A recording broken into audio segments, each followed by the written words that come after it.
Rosar, may boyfriend ka na? Ay, Mang Epi, wala ho akong balak mag-asawa. Eh bakit? Ang tanda mo na. Kailan ka na mag-aasawa? Eh kayo ho, ang tanda nyo na rin. Kailan kayo mamamatay? Okay ka lang? Ay, okay lang ako. Yan ang mga libangan ko. Yung gumugulong-gulong sa jeep, sa karsada. Iyan ang gustong-gusto ko. Kaka-relax. Saan? What if nakita mo ako sa kwarto na ang ganito?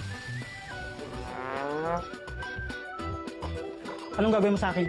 Nakakagat kita sa aso kaya sisipain kita sa dibdib. Umiyak ako ngayon. Pumapatak ang luha ko sa kaliwang mata ko. Galit ako. Galit na galit ako. Nagingit-ngit ako sa galit. Roseanne? Si Android 18 ka ba ng Dragon Ball?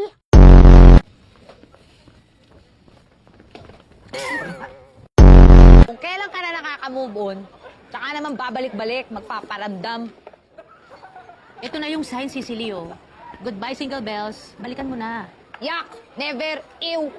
Ulo niya! Caps lock para intense. Sa atin! May nangyari ba sa atin? Hayop ka! Sandali, wala nangyari sa atin. Natulog lang tayo. Sigurado ka wala nangyari sa atin? Sigurado naman ako. Ikaw? Sayang. Dos, bahala ka. Basta ako may nakamatch na at magdi-date na kami. Pogi, ah. Ikaw na. Subo mo na yan pag nakita mo. Bayad po, maganda lang.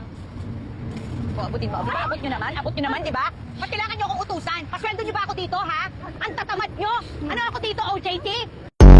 Kapagod na maging pogi. Yung tipong minsan nagmamaskara na lang ako pagka lumalabas ng bahay. Kasi lagi nila akong tinatawag na Alden Richard.